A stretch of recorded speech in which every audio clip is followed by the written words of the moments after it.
All right, welcome back to HashrateUp Focus, where we explain core concepts of Bitcoin mining on a high level to elevate your understanding of what it is that we talk about on this channel. Today, we want to talk about Bitcoin ASIC prices and how they're priced and the history. So without further ado, let's jump right in. HashrateUp, hardware sales, advisory, hosting, and site brokerage. Find new and used ASIC deals through the website and the Telegram channel below. Make smarter decisions with HashrateUp. I have shared my screen and we are back on the Luxor HashRate Index. There is a sub panel here called the ASIC Price Index, where we can see historic data of ASIC pricing.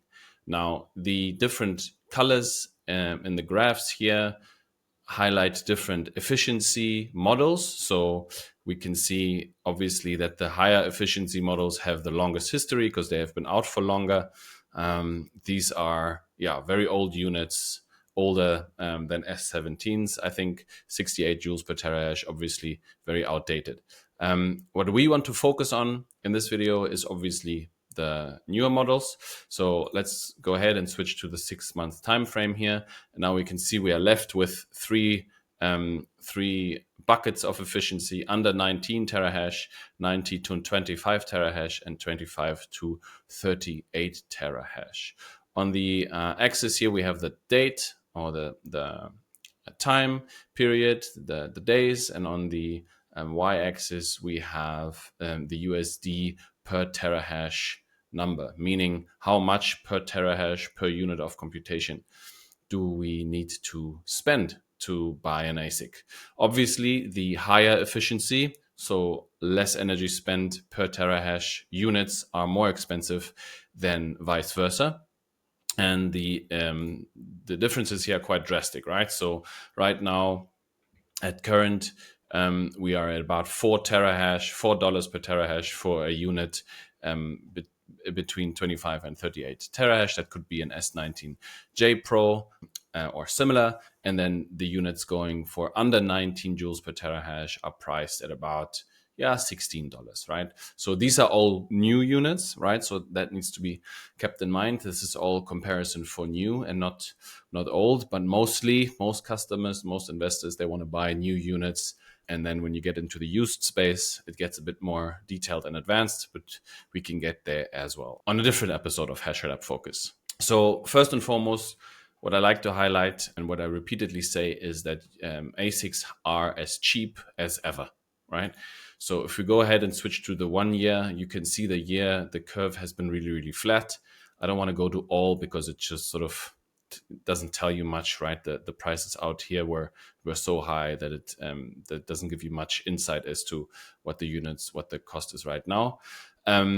Typically, the prices for these ASICs are heavily correlated to Bitcoin price and they lag Bitcoin price. Why? Because of course they generate revenue depending on Bitcoin's price and therefore the value goes up and down, right? I have bought an S19J Pro in 2021 for $3,000 a pop and sold it for I think 8 or 12,000 a pop. Made all my money there, and today you can get the units for 200. So these prices for these units swing wildly. So, but why do I say they're as cheap as ever? If you go and compare prices, I mean, that's pretty obvious, right? Prices have also been very constant over the last year. And what matters to me, though, and this is the most important takeaway of this episode, in my opinion, is the price denominated in Bitcoin, right? So, and this is where it gets interesting, right? We currently have to spend, I don't have my glasses on, about 14,000 sats per terahash for a under 19 joule machine, which is historically cheap, right? Even though Bitcoin is near all-time highs. So the question beckons, why is that? Well, there's different theories, but the main theory here is that Bitmain predominantly has to push out a lot of these units because they have pressure from TSMC, where they get their chips from, to offtake a certain amount of chips every period or every quarter, let's say. So it's chips that have to be taken off by Bitmain and them pushing out units. But it's also, I think, the amount of sites that are available where you can deploy a lot of units at the same time. I think a lot of those low-hanging fruits have been picked. So it's becoming harder and harder to make large investments in Bitcoin mining that are actually worthwhile. And therefore, the stockpile is growing. We also have a lot of used machines now in the market, which historically we haven't had before, which puts pressure on prices for new units because, why not use used machines if they might make better sense in your modeling, right? But again, we can cover used units on a different video. HashrateUp is sponsored by solomining.de, the place to buy open source home and solo mining devices like the BitX. With about 20 watts of usage, these solo mining devices are perfect to play the lottery from home or from the office. Get 5% off with the code HashrateUp. Thanks to the legends at solomining.de for sponsoring the content. But yeah, this is ASIC Price Index. Definitely something to look at before you make any ASIC purchases. As I said, ASIC prices are as low as they've ever been. And if you consider hosting a machine or buying a machine, that is worthwhile looking at.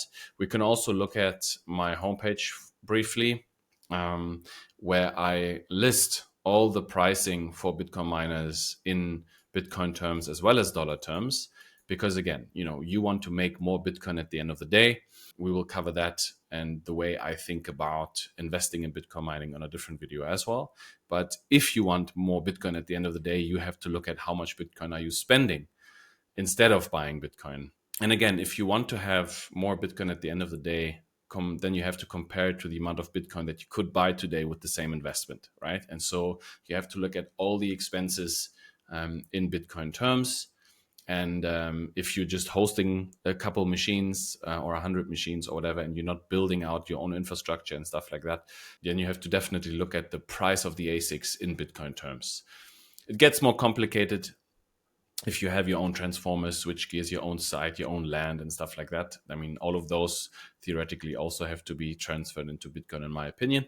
But to keep it simple, you want to host, you buy a machine, look at the price of the machine in Bitcoin terms and not just in dollar terms, because that can often, mislead your decision making. So understanding this is a very important tool. It also not just gives you information, but it also enables you to, negotiate if you ever want to sell your machine. You have a bit of a, price point, an additional data point that you can go to. And also this helps you understand when it might be a good time to sell your ASIC, right? If you look at these curves and you see these ASIC prices spike up 1 year into your hosting contract and you can get rid of the machine for 50% of the sats that you originally spent, it might be a good idea to end the hosting contract prematurely and sell the machine to somebody else that is in the market for buying them. So yeah, this is the ASIC price index. You can find it on Hashrate Index of Luxor. They use their own prices as data points for these graphs, so keep that in mind. It does make sense to look at it every once in a while if you're in the market for new machines to sort of guide your decision making. It gets updated every week. And yeah, that's it for HashrateUp Focus this week. I hope you enjoyed this.